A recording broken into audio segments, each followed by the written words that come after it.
그렇게 이 시간에 찬양하며 나아가겠습니다. 주 없이 살 수 없네, 주 없이 살 수 없네, 죄인의 구주여, 그 귀한 보배 피로 날 구속하소서. 구주의 사랑으로 흘리신 보혈이 내 소망 나의 위로 내 영광 되리라. 주 없이 살 수 없네, 주 없이 살 수 없네, 나 혼자 못 서리. 힘없고 부족하며 지혜도 없도다. 내 주는 나의 생명 또 나의 힘이야. 주님을 의지하여 지혜를 얻으리. 아멘. 주님, 주 없이 살 수 없습니다. 주 없이 살 수 없네, 내 주는 아시. 내 영의 깊은 강구, 내 영의 깊은 강구, 마음의 소 주밖에 나의 마음을, 주밖에 나의 마음 네 알아주리요. 내 마음 위로하사 평온케 하시네. 주 없이 살 수 없네, 세월이 흐르고 이 깊은 고도 속에 내 생명 끝나고 사나운 풍랑인데 날 지켜주시니 내 곁에 계신 주님을 찬송하. 사나운 풍랑인데, 사나운 풍랑인데 날 지켜주시니 내 곁에 계신 주님을 찬송. 주님, 내가 매일 주님의 십자가 앞에 나아갑니다. 내가 매일 십자가 더 가까이 나오니 그새 주의 흘린 몸의 피로써 나를 정죄하. 내가 매일 지혜자는 이렇게 산다라고 하는 제목의 말씀입니다. 오늘 여러분에게 지혜가 무엇인지, 또 지혜로운 사람은 어떻게 사는지 성경에 나와 있는 내용을 가지고 여러분에게 전해 드릴 테니까 지혜로워지시기를 바라고, 지혜를 소유할 수 있기를 축원합니다. 지혜는 뭐냐라고 했을 때 첫 번째, 지혜는 지혜자를 알아보는 게 지혜다. 지혜는 지혜자가 누구인지를 알아보는 것이 진짜 지혜라고 이야기합니다. 19절에 보니까 지혜가 지혜자를 성읍 가운데 있는 10명의 권력자들보다 더 능력 있게 하느니라, 이렇게 이야기하고 있습니다. 여기 보니까 권력 있는 10사람보다 지혜를 가진 한 사람이 더 낫다는 뜻이에요. 그래서 지혜를 가진 사람은 권력 있는 10사람에게 눈독을 들이지 않고 지혜 있는 한 사람에게 눈독을 들이는, 그 지혜자를 볼 줄 아는 지혜를 가진 사람이 진짜 지혜자라는 거죠. 여기서 왜 10명의 권력자라고 이야기하냐면, 이게 이디엄 관용법에 가까운데, 이 당시 이집트도 그렇고요, 아수르도 그렇고, 그 뒤에 등장하는 그리스와 로마에도 특징들이, 공통적인 특징이 있는데, 임금이 있고 왕이 있으면 왕을 호위하는 10명의 권력자들을 항상 가장 가까운 데 두고 보호를 받았습니다. 그래서 내 옆에 10명이 참모가 되어 나를 지켜주는 10명의 권력자를 둔 사람이 왕이었다는 거죠. 그런데 오늘 이 전도자가 가만 보다 보니까 10명의 권력자를 둔 왕보다 한 명의 지혜자를 곁에 둔 왕이 더 지혜로운 왕이더라는 거죠. 10명의 권력자도 물론 중요하지만 진짜 왕이 부국강병하려면 권력자 10명을 곁에 두기보다 지혜로운 자 1명을 곁에 두는 것이 훨씬 더 지혜로운 왕이 될 수 있고 나라를 잘 다스릴 수 있다라는 뜻입니다. 저는 여러분의 삶에 이런 지혜를 가진 사람을 곁에 두는 복이 있기를 축원합니다. 그러니까 권력을 가진 사람도 가까이 지내면 좋겠지만 그 많은 사람보다도 1명의 지혜로운 사람이 내 곁에 있다면 그 사람은 훨씬 더 복을 많이 받은 사람이라는 거죠. 여러분 곁에 10명의 권력자도 있기를 축복하지만 지혜자 한 사람을 만나는 더 큰 복을 받으시기를 축복합니다. 그렇다면 내 옆에 지혜자를 둔다고 했을 때에 도대체 어떤 사람을 지혜자라고 하고 내가 이 사람이 지혜자인지 아닌지를 알아보는 지혜 판별법은 뭘까? 뭘 봐서 이 사람을 지혜자라고 말하고 뭘 봤을 때 이 사람은 그렇게 보이나 지혜자가 아니라고 말할 수 있는가? 도대체 어떤 사람을 곁에 두어야 하는가? 성경에서 지혜로운 사람이 어떤 사람인지를 이렇게 밝히고 있습니다. 잠언 9장 10절에 보니까 여호와를 경외하는 것이 지혜의 근본이요 거룩한 자를 아는 것이 명철이라고 했으니까 내 곁에 두어야 할 지혜로운 사람은 다름 아닌 하나님을 경외하는 사람. 진짜 쉬운 말로 하면 예수 잘 믿는 사람. 그러니까 여러분 옆에 예수 안 믿고 잘 나가는 사람 10명보다 예수 잘 믿는 한 사람이 내 친구로 있으면 그 사람이 훨씬 더 복된 사람이고, 진짜 지혜로운 사람은 예수 안 믿는데 잘 나가는 사람에게 눈독 들이는 것이 아니라 진짜 지혜로운 사람은 예수 잘 믿는 사람이 누구인지를 볼 줄 알고 그와 가까이 지내는 사람. 여러분 옆에 예수 잘 믿는 사람이 있으면 덮어놓고 잘 지내시기를 축원합니다. 그 사람 절대로 놓치면 안 됩니다. 그 사람하고 예수 잘 믿는 사람하고 원수지간으로 지내는 사람은 굴러오는 복을 차는 사람이에요. 밥을 10끼를 사주더라도 그 사람하고는 잘 지내야 됩니다. 왜냐하면 10명의 권력자보다 지혜로운 한 사람이 곁에 있는 게 훨씬 복되다고 했는데, 지혜로운 자는 누군가 성경적으로 봤더니 여호와를 경외하는 것이 지식의 지혜의 근본이기 때문에 하나님을 잘 믿고 하나님을 두려워할 줄 알고 하나님 말씀대로 살고 하나님의 음성을 듣는 사람 옆에 한 명만 두고 나면 여러분 평생에 그 사람 때문에 복을 받게 된다는 겁니다. 여러분은 평생에 제가 축복합니다. 여러분 곁에 하나님을 경외하는 사람이 있기를 축원합니다. 그리고 그걸 볼 줄 아는 눈이 열리시기를 축원합니다. 한번 보세요. 보디발 장군은 국방부 장관입니다. 대이집트의 국방부 장관입니다. 국방부 장관 보디발 장군 집에 얼마나 유력한 권력자들이 많았겠습니까? 그럼에도 불구하고 그 보디발의 집이 복을 받게 되는 데는 그 보디발 장군 밑에 있었던 권력자들이 아니라 한 사람 요셉 때문에 복을 받는 거죠. 요셉이 그 집에 들어오기 시작을 하면서 성경이 뭐라고 증언하냐면은 요셉이 가는 곳마다 형통케 하셨더라. 그래서 보디발은 요셉 한 사람, 즉 하나님을 경외하는 한 사람을 만남으로 말미암아 그 집안이 복이 열리더라는 거죠. 더 나아가 어딥니까? 이집트라고 하는 나라는 세계에서 가장 부강한 나라였지만 하나님을 전혀 모르는 나라였습니다. 심지어 하나님을 전혀 모르는 그 나라의 그 바로 왕을 정말 왕되게 해주는 사람은 누구였던가? 그가 꿈을 꿨는데 박수, 무당, 점성술사 모든 사람을 불러놓고 물어봐도 아무도 그에게 도움이 되지 않더라는 거예요. 이집트가 복을 받는 것은 박수무당의 숫자가 수십만 명이 있어서 복을 받는 것이 아니라 저 감옥 안에 있는 한 사람, 그러나 하나님이 함께하는 사람, 하나님을 감옥에서도 경외하는 사람, 하나님의 말씀이라면 생명 걸고 지키는 그 한 사람, 그를 불러내어 바로가 총리 대신으로 삼고 그의 곁에 두었더니 요셉에게 하나님이 복을 주셔야 하는데 요셉이 어딨나 보니 애굽에 살고 있으니 요셉 때문에라도 애굽이 복을 받게 되는 거죠.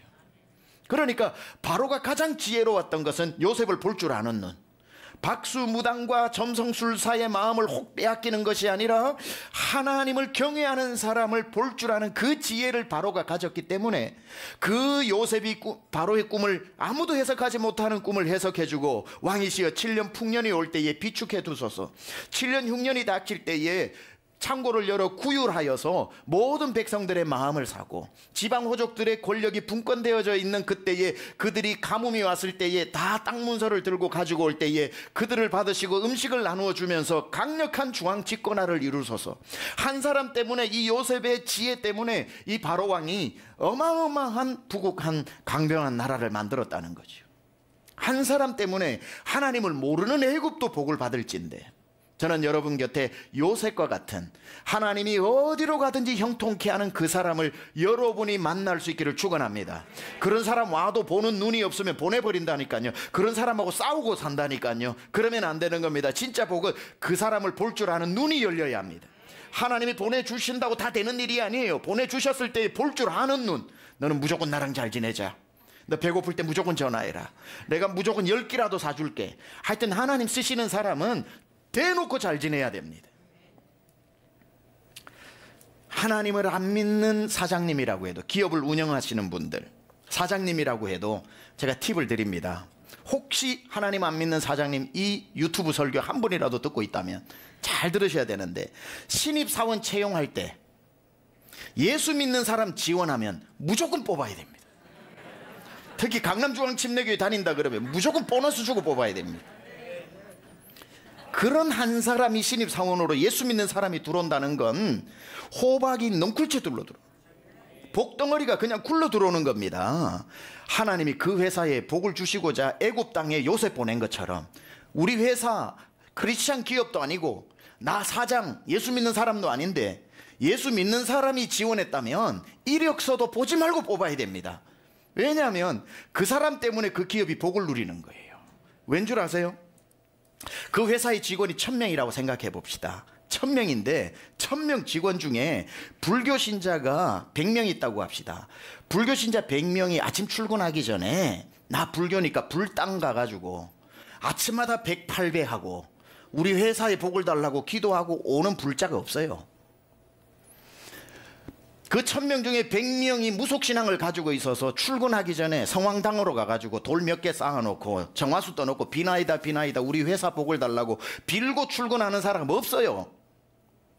근데 예수 믿는 사람이 희한하죠. 출근하기 전에 새벽 기도 가가지고 기도를 하는데 1시간 동안 아침마다 무슨 기도하냐 보니까 가만 옆에서 들어보면은 하나님 오늘도 출근해서 신실하게 빛과 소금으로 정직하게 살고 우리 회사에 복을 많이 주셔서 생계에 어려움이 없게 하시고 하나님 우리 회사 불경기 속에서도 호황을 누리게 하시고 우리 직원들 다 동료들 잘 되게 하고 그 자녀들 복을 내리시고 하나님 우리 사장님에게 지혜 명철 더해 주셔서 분별력 가지고 회사 잘 경영하게 하고 그 가정에 근심 염려로 우환이 없게 하고 1시간 동안 기도해 주는 직원이 예수 믿는 사람 외에 누가 있냐고요.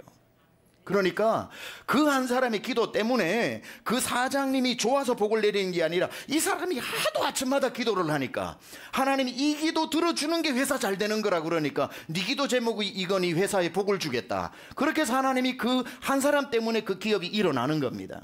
그러니까 무조건 뽑아야 됩니다. 예수 믿는 사람은 토익 빵점 들고 와도 뽑아줘야 됩니다. 그런 사람, 그 사람 때문에 회사가 형통하는 거예요. 형통하는 거예요. 어느 직원이 출근 시간 전에 교회 가서 회사에 사장 복 내려달라 기도하고 직원들을 축복해달라 기도하고 그 자녀들까지 기도해주고 불경기 속에 호황을 누리게 해달라고 기도해주는 이런 기특한 직원이 어디 있습니까?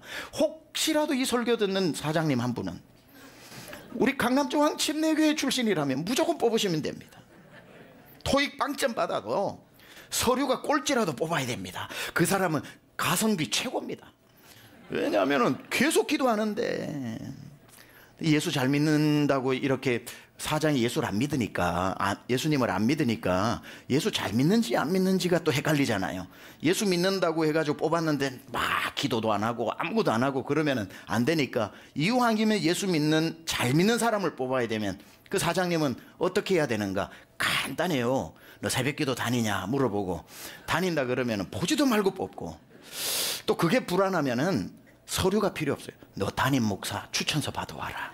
그러면 담임 목사 추천서 가지고 오면 토플 빵점, 토익 빵점이라도 뽑아야 된다니까요. 그 사람은 그 사람 그 목만 해도 회사가 복을 받는 거예요.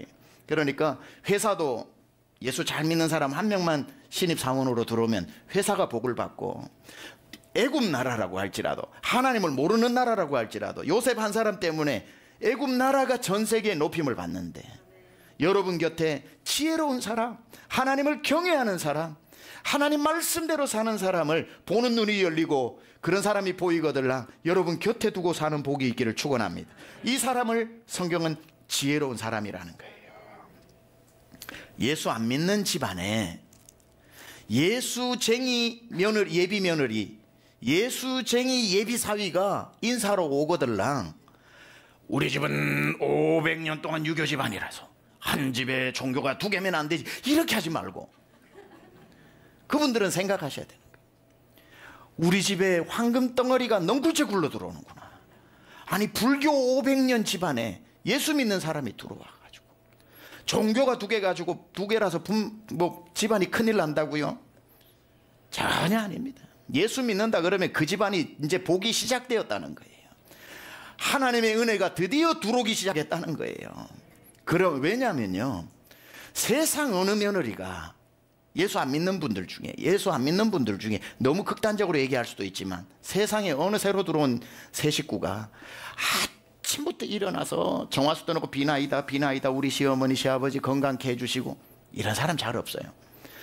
그런데 예수 믿는 새로운 사람, 그 사람은 아침마다 깨어서 기도하는 게 우리 어머님 아버님 만사형통하게 하시고 강건하게 하시고 지혜 명철도 해주시고 예수 잘 믿어 이 땅에서도 복받고 죽어도 천국 가게 하시고 우리 시어머니 시아버님 9988-234 하게 하시고 날마다 기도해주는 그런 며느리가 어디 있습니까? 그런 사위가 어디 있냐고요.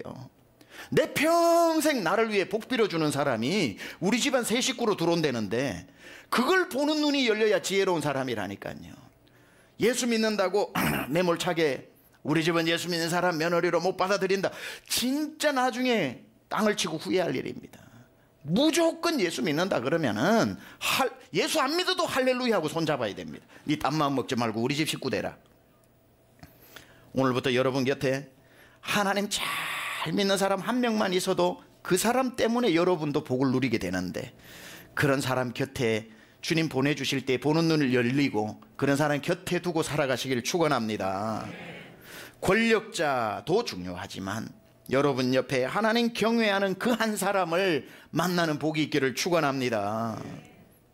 이렇게만 또 이야기를 하면 안 되죠. 그런 사람 곁에 두시되 바꾸어서 여러분에게 도전해 봅니다. 이제 여러분도 그런 사람 되시기 바랍니다.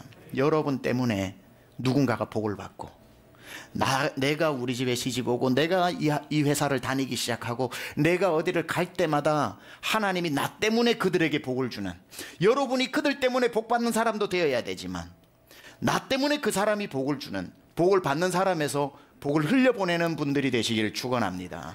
얼마나 귀한 복입니까? 그렇게만 되면 우리 강남중앙 권속들 그 은혜만 받고 어디를 가든지 사람들이 곁에 두기를 원하는 사람이 되면 여러분 평생 여러분 돈 내고 밥 안 먹어도 서로 밥 사준다고 만나자고 그러고 어디를 가도 환영하면서 빨리 와라 환영받고 사람들이 여러분 칭찬해주고 내가 복의 통로만 되면 어디를 가도 사람들이 옆에 여러분 끼고 살려고 노력하고, 그 복이 얼마나 큰 복입니까? 자녀들도 마찬가지인 거예요. 기도하실 때 하나님 우리 자녀들이 어디를 가든지 간에 복의 통로가 되어서 사람들이 그걸 알아보고 우리 자녀를 서로 데리고 가려고 하게 해주옵소서. 가는 데마다 환영하고 가는 데마다 일어나서 환영하고, 이 복이 얼마나 큰 복입니까? 여러분 곁에 그런 사람 만나기를 축원하고 동시에 여러분 그런 분들 되시기를 축원합니다. 이게 첫 번째 지혜, 지혜자를 알아보는 지혜. 두 번째 지혜는 무엇인가? 지혜자는 어떻게 사는가 보니까 지혜자는 사람의 말에 흔들리지 않는 사람, 그 사람을 지혜자라고 이야기합니다. 오늘 21절에 보니까 또한 사람들이 하는 모든 말에 네 마음을 두지 마라. 그리하면 내 종이 너를 저주하는 것을 듣지 아니하리라. 무슨 말이냐면 사람들이 하는 모든 말에 네 마음을 두지 말라는 겁니다. 그리고 종이 뒤에서 수근수근 하는 말에 마음을 상하게 하지 말라는 거예요. 여러분 종은 앞에서 예 하고 뒤에 가가지고 욕 좀 하는 재미로 사는데 뭐 앞에서도 예 하고 뒤에서도 막 좋은 말 하는 걸 기대를 하지 말라는 거예요. 아니 종이 뒤에서 나를 욕해 해가지고 성질내서 그렇게 하지 말고 종도 좀 살아야 되잖아요. 앞에서 좋은 말 했으면 뒤에서는 뭐 이러고 좀 있어야 뭔가 스트레스라도 해소가 되죠. 그 이해해 주라는 거예요. 마음에 담지 말라는 거예요. 사람들이 하는 모든 말에 내 마음을 두지 말라. 이건 뭐냐면 지혜자는 남들이 하는 말 중에 담아야 할 말과 버려야 할 말을 분별할 줄 알아야 된다는 거예요. 우둔한 사람은 담아야 할 말은 흘려버리고 흘려버려야 할 말을 평생 담고 살아가는 사람을 바보라고 그러고, 지혜로운 사람은 뼈에 새기고 영혼에 새겨야 될 말이 뭔지를 알아 새기고 절대로 내 마음에 품고 살아가서는 안 되는 말은 편안하게 흘려보내는 사람을 지혜자라고 그러는 겁니다. 지혜는 무엇을 담고 살아야 할지, 무엇을 흘려버리고 살아야 할지를 아는 지혜, 그 지혜 받으시기를 축원합니다.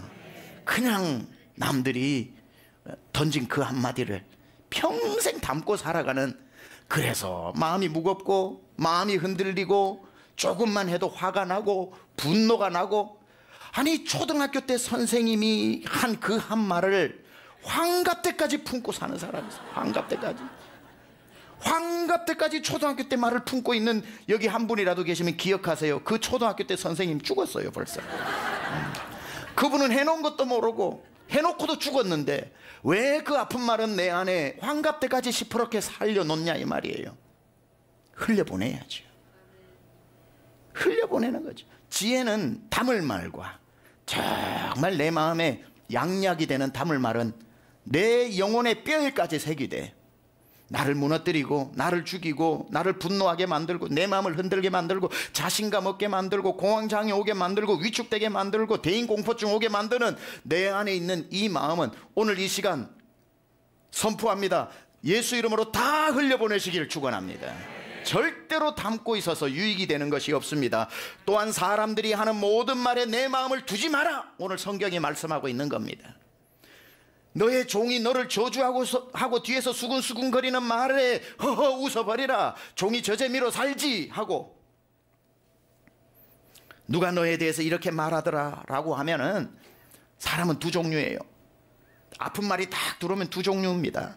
불같이 화내는 적극적인 사람, 뭐 네가 그런 말 했어? 막 해가지고 분노를 쏟아내면서 내가 참았는데 너는 더해 하고는 막 쏟아내는 적극적인 사람이 있는가 하면, 그런 성격이 못 되는 사람은 그걸 듣고 나면 마음의 상처로 이제는 자기 혼자 스스로 자신감이 없어가지고 사람 만나는 것도 두려워지고 누굴 만나려면 가슴부터 뛰고, 착한 사람이 보통 이렇고 센 사람이 화를 내서 자기를 죽이나 자기가 자기를 죽이나 유익되는 건 하나도 없습니다.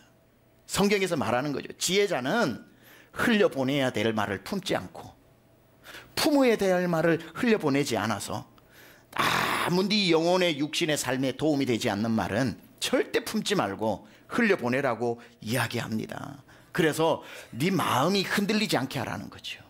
일주일 동안 무슨 말을 듣고 굉장히 불편한 마음으로 오신 분은 오늘 이 시간 다 흘려보내시기 바랍니다.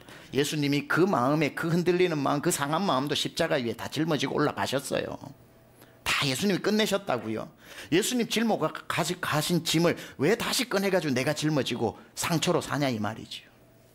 장자의 달생편에 나오는 이야기입니다. 예전에도 한번 이야기했던 이야기인데, 투개 닭싸움을 좋아하는 왕이 최고의 닭 조련사인 기성자에게 최고의 닭 한 마리 투개를 맡기고 훈련을 부탁합니다. 열흘 후에 찾아가서 기성자에게 묻습니다. 그래 이제 싸울 만한 닭이 되었느냐? 기성자의 대답입니다. 아닙니다. 닭이 강하긴 하나 교만하여 자기가 최고인 줄 알고 있습니다. 임금이 가고 열흘 후에 다시 왔습니다. 이제는 싸울 만한가? 아닙니다. 조급함은 버렸으나 상대방을 노려보는 눈초리가 아직 너무 공격적입니다. 실망을 하고 왕이 가서 다시 돌아와서 열흘 후에 묻습니다. 이제는? 아직 아닙니다 임금님. 교만은 버렸으나 아직 상대방의 소리와 그림자에 너무 민감하게 반응을 합니다.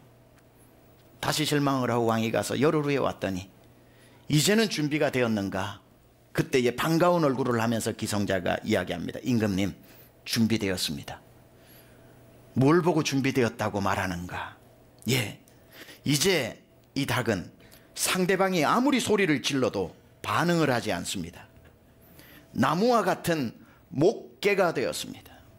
나무로 빚어 만든 닭인지 살아있는 닭인지 도무지 구분이 가지 않습니다.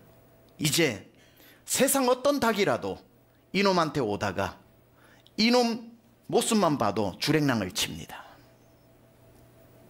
부하내동하지 않는 것, 어떤 것에도 흔들리지 않는, 마치 나무로 깎아 만든 닭과 같은 그 평정심이 흔들리지 않는 것이 가장 위대하고 가장 힘이 있는 모습이라는 거지. 손자병법에도 전쟁에서 이길 수 있는 가장 놀라운 기술을 부동여산이라고 합니다. 태산 앞에서 흔들리지 않는 마음, 태산을 보고도 흔들리지 않는 마음. 사람의 말에 내가 막 흔들려서 뭘 하려고 하다가도 사람 한마디에 안 해, 내 마음을 아무리 다 잡고 와도 지나가는 툭 던진 말에 내 마음이 요동하고 춤을 추는 그런 사람은 지혜로운 사람이 아니라는 거죠. 태산 앞에서도 평정심을 잃어버리지 않거나, 닭이 싸우자고 와도 마음이 흔들리지 않고 가만히 있으면 슬금슬금 오히려 주랭랑을 치게 만드는 목개와 같은 삶, 마음이 흔들리지 않는, 마음을 지킬 줄 아는 것, 이게 지혜라고 이야기합니다. 잠언 4장 23절에 그 말씀이 나오는 거지요. 모든 지킬 만한 것 중에 내 마음을 지키라.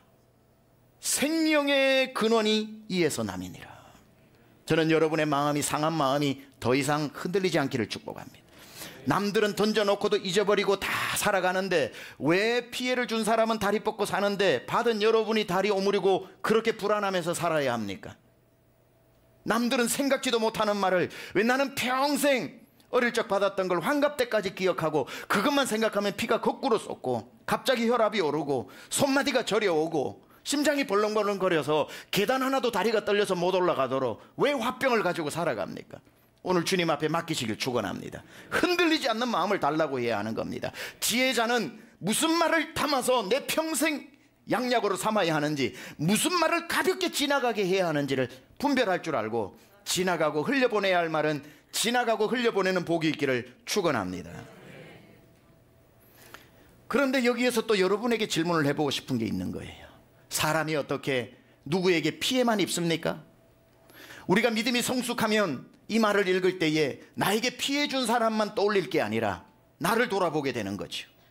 주여, 혹시 내가 누군가에게 그런 사람은 아니었는지, 나는 의미 없이 던졌는데 그 사람은 지금 40년 50년째 괴로워하고 있는 사람은 없는지, 주여 내가 누군지도 모르겠고 찾을 수도 없으나 주여 나를 불쌍히 여기고 회개하오니 하나님 그 사람의 마음을 만져주옵소서 하면서 여러분 하나님 앞에 보이지 않는 불특정 누군가라 하더라도 회개하면서 나가는 사람이 성숙한 사람입니다.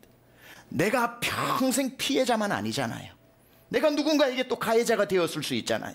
나는 그렇게 의미를 둔 게 아닌데 누군가에게 삶이 정말 그 삶을 망가뜨려 놓은 그러한 일을 했을지 누가 압니까? 오늘 본문에도 뭐라고 이야기하냐면 22절에 너도 가끔 사람을 저주하였다는 것을 내 마음도 알고 있느니라.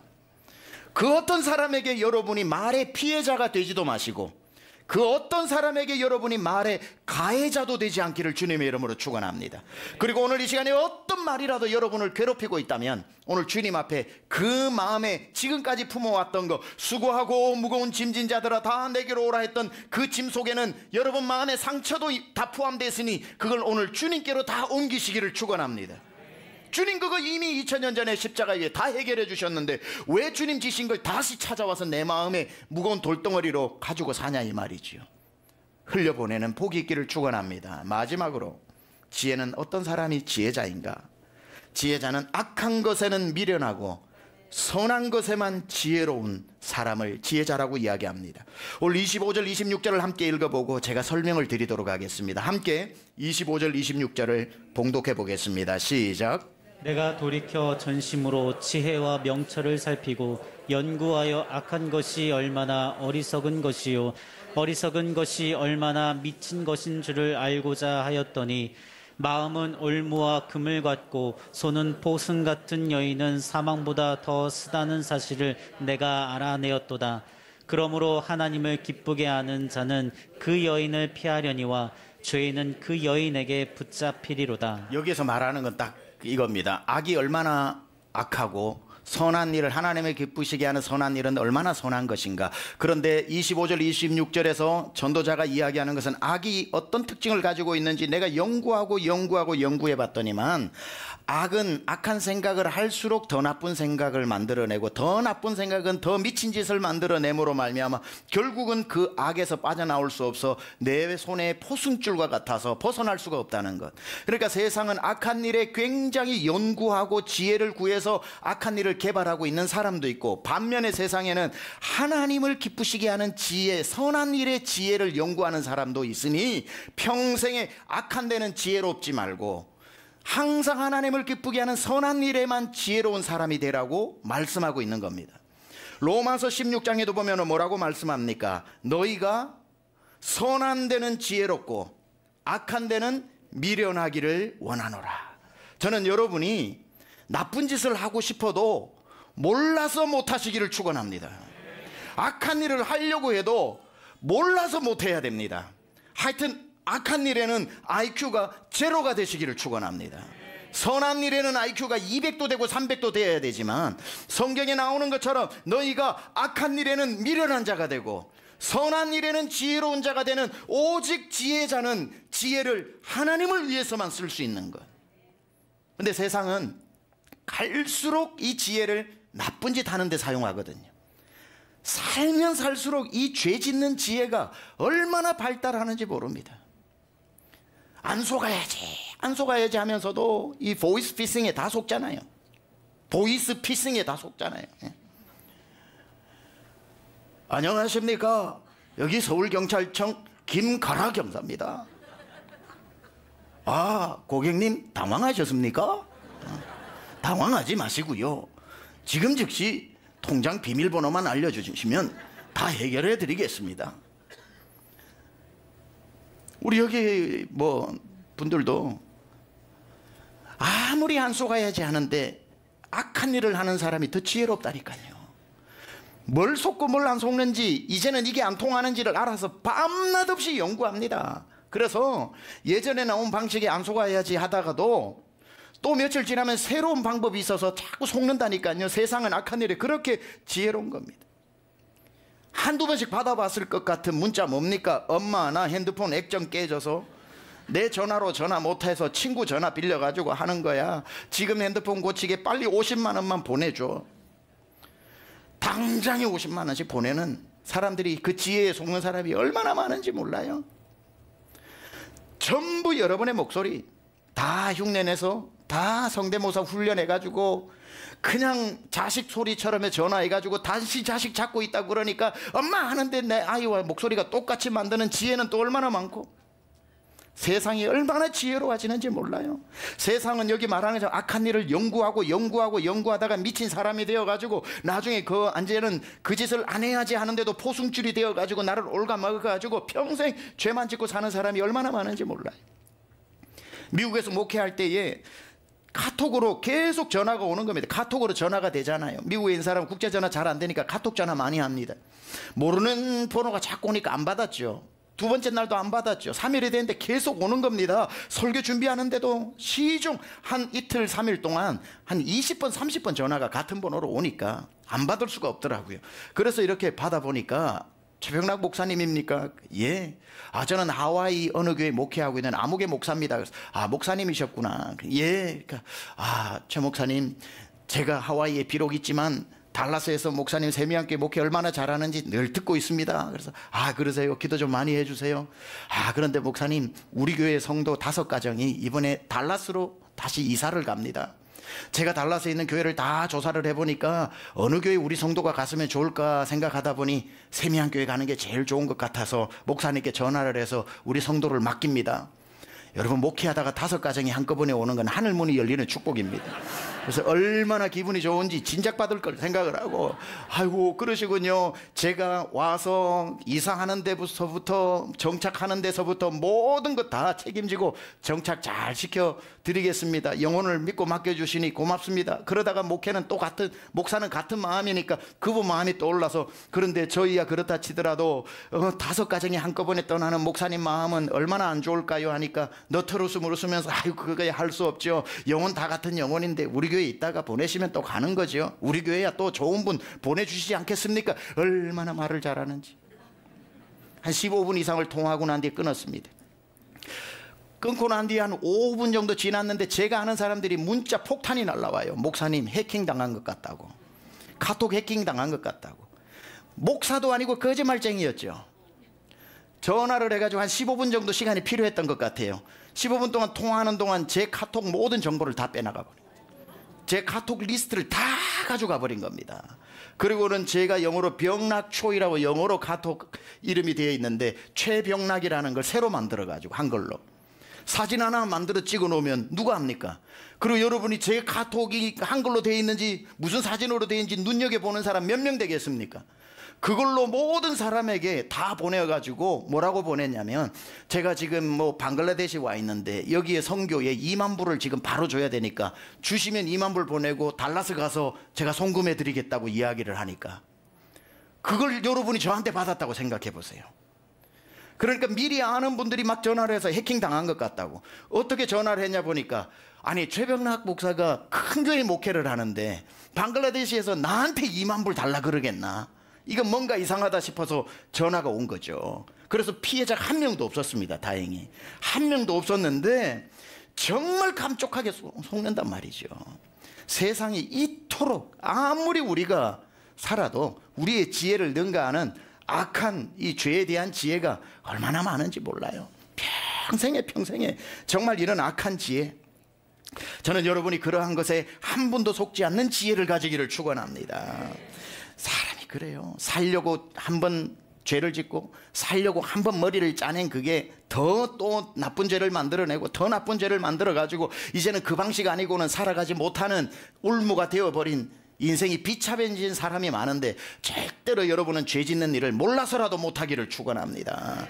대신 어디에 지혜로워져야 된다는 겁니까? 선한 일에 지혜로워져라 그러고, 오늘 26절에 보니까 하나님을 기쁘시게 하는 일에는 지혜로워져라는 거죠. 죄 짓는 데는 일장무식군이 되되 하나님을 기쁘시게 하는 일에는 여러분이 지혜로워져서, 이런 지혜는 나쁜 일에 사용하지 말고 이런 데 사용하랍니다. 내가 전도해야 되는데 저분을 어떻게 더 잘 전도할까, 그 지혜를 구하고, 우리 교회가 전도 축제 하는데 한 분이라도 어떻게 하면 올 수 있을까, 우리가 아울리치 사역을 해야 되는데 우리 주변에 있는 소년 소녀 가장 독거노인들 외국인 근로자들에게 어떻게 하면 더 잘 섬길 수 있을까, 선교를 이번에 가는데 어떻게 선교를 잘 할 수 있을까, 그러한 선한 일에 지혜로운 사람이 되어야 한다는 것이고, 평생에 하나님의 일을 위해서 밤새도록 고민하고 연구하고 지혜를 구하는 삶을 살아야지, 악한 일을 위해서 지혜를 구하는 일이 없기를 주님의 이름으로 축원합니다. 그런 나쁜 사람 만나지도 말고 그런 사람 되지도 말고, 항상 선한 일에 여러분의 지혜가 풀 가동되어져서 살아있는 내내 하나님 앞에 하나님을 기쁘시게 하는 일에 여러분의 지혜가 온전히 사용되기를 주님의 이름으로 축원합니다. 말씀을 정리합니다. 여러분, 오늘 3가지를 말씀드렸습니다. 지혜로운 사람, 지혜는 무엇인가? 첫 번째, 여러분 곁에 하나님을 경외하는 사람, 예수 잘 믿는 사람 만나는 복이 있기를 축원합니다. 그 사람이 누군지 볼 줄 아는 눈이 지혜라고 그랬는데, 그 지혜의 눈이 오늘 예배 시간에 열리시기를 축원하고, 그 사람 꼭 만나시기를, 여러분 자녀도 만나고 여러분도 만나시기를 축원합니다. 지혜자는 두 번째, 사람 말에 마음이 흔들리지 않고 평정심을 가지고 사람 안 바라보고 주를 바라보고 사는 사람이라고 했습니다. 쓸데없는 말, 영양가 없는 말, 지나가면서 던졌던 말 마음에 품고 살지 말고 하나님의 말씀을 대신 품지, 사람의 말에 흔들리지 않는 지혜자가 되시기를 바랍니다. 악한 일은 꿈도 꾸지 말고 하나님을 기쁘시게 하는 일에 여러분의 지혜를 밤낮없이 사용해서 이 땅에서도 정말 하나님이 주시는 복과 은혜와 복의 통로가 되시고, 하나님의 일 많이 해서 하늘나라에서도 큰 영광의 면류관 받기를 주님의 이름으로 축원합니다. 기도합시다. 하나님, 우리 사랑하는 강남중앙 성도는 어디를 가나 곁에 두고 싶어 하는 그런 사람들이 되게 해주셔서 복의 통로로 삼아 주옵소서. 우리 성도들이 가는 곳에는 사람들이 일어나서 반겨주면서 어서 오라고, 여기 앉으라고, 가는 데마다 높임받고 가는 데마다 인정받고 가는 데마다 존귀함을 받는 그러한 성도 되게 하여 주옵소서. 하나님, 만세가 변해도 변치 않는 주님의 말씀이 있는데 사람 말 때문에 평생 고통당하고 살지 않게 하여 주셔서 사람의 말을 묵상하지 말고 주님의 말씀을 묵상하며 살게 하여 주옵소서. 이제 오늘 이 시간에 나를 평생 괴롭혀왔던 의미 없는 그 한마디의 가시를 뽑아주시고 이제는 하나님의 말씀으로 우리 성도를 가득 채워 주옵소서. 평생 주를 위해 살아도 짧은 인생인데 악한 일에 지혜를 동원하지 않고 하나님을 기쁘시게 하는 일에 내 남은 생애와 이 모든 지혜를 사용하여 이 땅에서도 하늘에서도 하나님 앞에 큰 칭찬받는 우리 강남중앙 권속 되게 하여 주옵소서. 예수님의 귀하신 이름으로 기도드렸사옵나이다. 아멘. 이제는 우리 주 예수 그리스도의 은혜와 하나님 아버지의 놀라우신 사랑하심과 성령님의 감화감동 내주교통 역사하심이 오늘 말씀으로 은혜 받고 말씀대로 살기로 결단하고 돌아가는 심령들 머리머리 위에와 그 자녀와 가정과 기업과 직장 위에 사랑하는 우리나라 위에 전 세계 선교지 위에 지금부터 영원토록 함께 하옵시기를 간절히 축원하옵나이다. 아멘.